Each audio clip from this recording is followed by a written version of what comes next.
King Oeneus reigned wisely over the fertile lands of Caledon. His kingdom was prosperous. The fields yielded rich harvests year after year.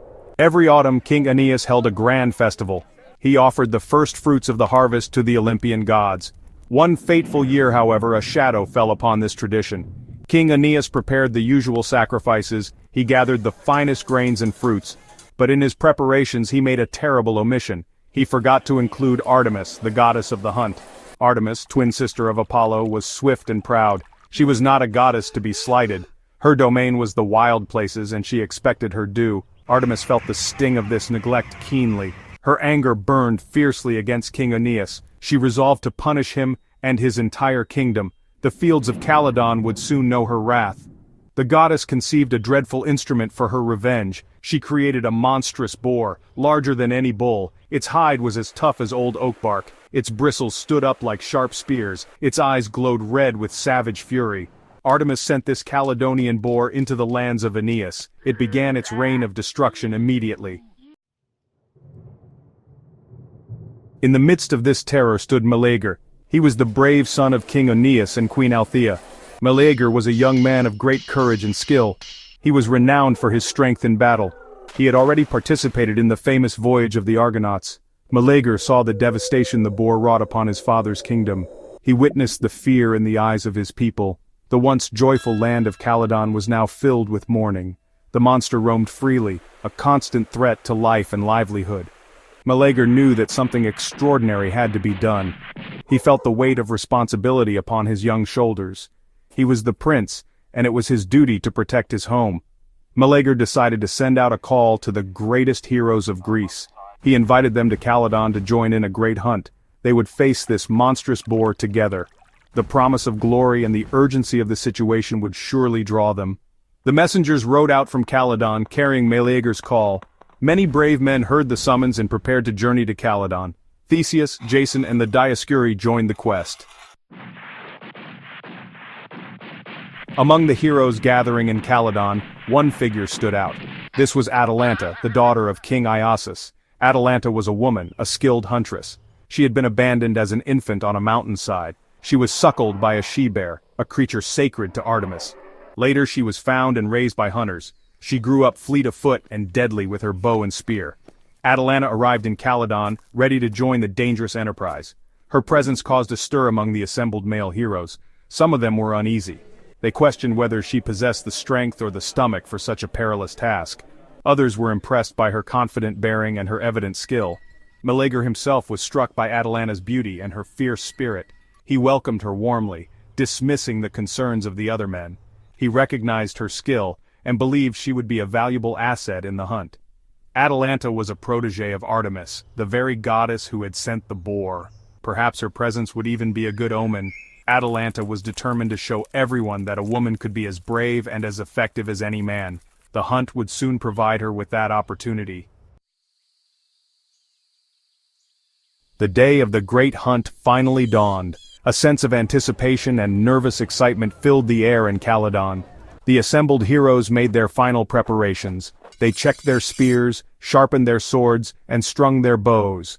King Aeneas offered prayers to the gods for their success and safety. Meleager, as the host and leader, addressed the company. He outlined the plan to track the boar to its lair. The hunters set out from the city walls, a formidable band. They moved into the ravaged countryside following the boar's trail of destruction. The path was easy to find. Uprooted trees, trampled fields, and the remains of unfortunate animals marked its passage. The silence of the forest was unnerving. Every rustle of leaves, every snap of a twig, made the heroes tense. They knew the boar was cunning and incredibly strong. After hours of careful tracking, they finally located the boar. It was cornered in a dense thicket near a marsh. The beast was even more terrifying up close than the stories had described. The first attempts to engage the boar were met with ferocious resistance. The hunt had truly begun, and it was clear that it would be a bloody and desperate struggle for survival. As the chaotic fight raged on, Atalanta, with her calm demeanor, kept her focus. She nocked an arrow to her bow, her aim steady and unwavering. Then she saw it, a brief opportunity as the boar turned, and with swift precision she let her arrow fly. The arrow flew true, striking the boar behind its ear, drawing the first blood of the hunt. The beast roared in pain and fury, shaking its massive head. It wasn't a fatal wound, but it was significant. Atalanta had proven her skill and courage before everyone. Meleager, who had been fighting valiantly nearby, saw Atalanta's shot and shouted words of praise. Inspired by her bravery, the other heroes pressed their attack with renewed vigor.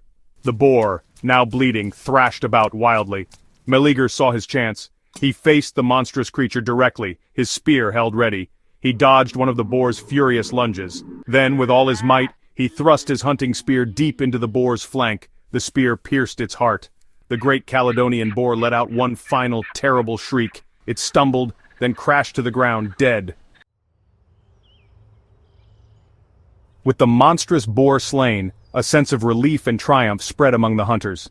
Meleager, as the leader of the hunt and the one who dealt the final blow, had the honor of awarding the spoils. The most coveted prize was the boar's massive hide and its formidable head. In a gesture of admiration, Meleager decided to give this prize to Atalanta. He declared that she deserved it because she had been the first to draw the beast's blood. This decision, however, was not well received by everyone. Specifically, Meleager's maternal uncles, Plexippus and Toxius, were outraged. They believed that if Meleager did not want the prize for himself, it should go to them as his closest male relatives. They felt it was an insult to award such a prestigious trophy to a woman. They openly voiced their displeasure and contempt for Meleager's choice. Plexippus and Toxius began to mock Atalanta. They declared that a woman had no right to such a prize of valor. They argued that her arrow had been a minor wound. They tried to snatch the boar's hide away from Atalanta. Meleager, who had a quick temper, became enraged by their insolence. The argument escalated rapidly.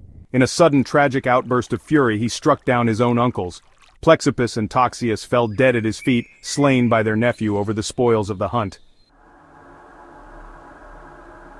News of the deaths of Plexippus and Toxius quickly reached Queen Althea, Meleager's mother. Her joy turned to unbearable grief and rage when she learned her son had killed her brothers. Her heart was torn between love for Meleager and loyalty to her kinsman. The ancient laws of blood vengeance were strong. She felt an overwhelming duty to avenge her brothers' deaths. Althea remembered a chilling prophecy made by the Fates. The Fates had pointed to a burning log. Meleager would live only as long as the log remained unconsumed. Althea had snatched the log from the flames. She hid it away in a secret chest. Consumed by grief and fury, Althea made a dreadful decision. She went to the hidden chest where the fateful log was kept. With a heavy heart she approached the hearth. Uttering a curse upon her son, she threw the log into the fire. As the flames consumed the log, Meleager's life force waned. This act ignited further conflict as the curates sought war. The killing of Plexippus and Toxius and Althea's subsequent curse had far-reaching consequences. The curates, who were Althea's kinsmen and neighbors of Caledon, were incensed by the deaths of their prominent warriors. They declared war on Caledon to avenge their fallen kinsmen. Armies gathered, and soon the city of Caledon found itself under siege. Meleager, despite the turmoil within his family, was Caledon's greatest warrior. Initially, he led the defense of his city with his customary skill and bravery. He fought fiercely against the curate, driving them back from the walls time and again. However, the weight of his mother's curse and his own actions began to affect him. He felt a deep bitterness. He knew his mother had turned against him. He grew weary of the fighting and the endless strife. Overcome by resentment and a sense of fatalism, Meleager withdrew from the battle. He retreated to his own chambers, refusing to fight any longer. He stayed there with his beautiful wife, Cleopatra. He ignored the pleas of his people and the worsening situation outside his doors. The curetes, emboldened by the absence of Caledon's chief defender, pressed their attacks with greater ferocity. They began to breach the city's defenses. Panic spread among the Caledonians. As the enemy breached the outer walls and fire began to spread within Caledon, one last person came to plead with Meleager. It was his wife, Cleopatra, daughter of Idas and Marpessa. She did not offer him gifts or remind him of glory. Instead, she spoke of the terrible fate that awaited the conquered. She described the slaughter of men, the enslavement of women and children, and the burning of homes. Her words painted a vivid picture of the suffering his inaction would cause. She appealed to his love for her and for his city. Her heartfelt words finally reached him. Moved by Cleopatra's desperate entreaty, Meleager's heroic spirit reawakened. He could not stand by and allow such horrors to befall his people and his beloved wife. He armed himself once more for battle. He rushed out from his chambers, a figure of renewed strength and determination. His appearance on the battlefield inspired the flagging Caledonian warriors.